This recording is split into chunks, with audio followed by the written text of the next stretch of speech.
അത്ഭുതങ്ങളൊക്കെയുള്ള thought ഉണ്ടാക്കാനുള്ള ശ്രമത്തിലാണ്. അതിന്റെ ഒരു ലീഡ് എന്തായിരുന്നു അന്ന് ആ കാലത്ത് അത്ഭുതദ്വീപിലേക്ക് എത്തിച്ചത്? അത്ഭുതദ്വീപിന്റെ ലീഡ് എന്ന് പറഞ്ഞാൽ അന്ന് ഞാൻ ഒത്തിരി ഭിന്നശേഷിക്കാരുടെ പടം ചെയ്തിരുന്നു.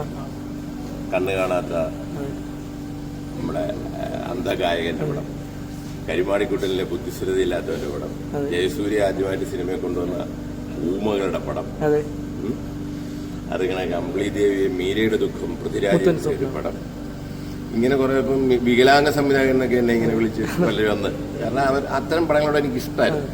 ഈ ചോക്ലേറ്റ് കുട്ടപ്പന്മാരെ മാറ്റി നിർത്തിയിട്ട് ഈ ജീവിതത്തിൽ പാർശ്വവൽക്കരിക്കപ്പെട്ടവരെ കൊണ്ടൊന്ന് സിനിമ ചെയ്യുക എന്നൊരു ഇഷ്ടമുണ്ടായിരുന്നു.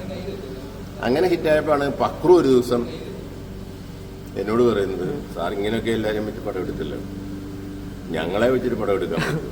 ഞാൻ ഈ മേലോട്ട് നോക്കി നോക്കി എൻ്റെ പെടലി കഴിച്ചിരിക്കാൻ നേരെ നോക്കി സംസാരിക്കുന്ന, കാരണം അവരുടെ പൊക്കമുള്ള. അപ്പോൾ എന്നോട് ഞാൻ പറഞ്ഞതിന് നിങ്ങൾ ഒരു 10-100 പേരെങ്കിലും വേണ്ടേ, എൻ്റെ എത്ര പേര് കാണും, എൻ്റെ ഒരു 20 പേരുണ്ടെന്ന് പറഞ്ഞു. അത് പറ്റില്ല.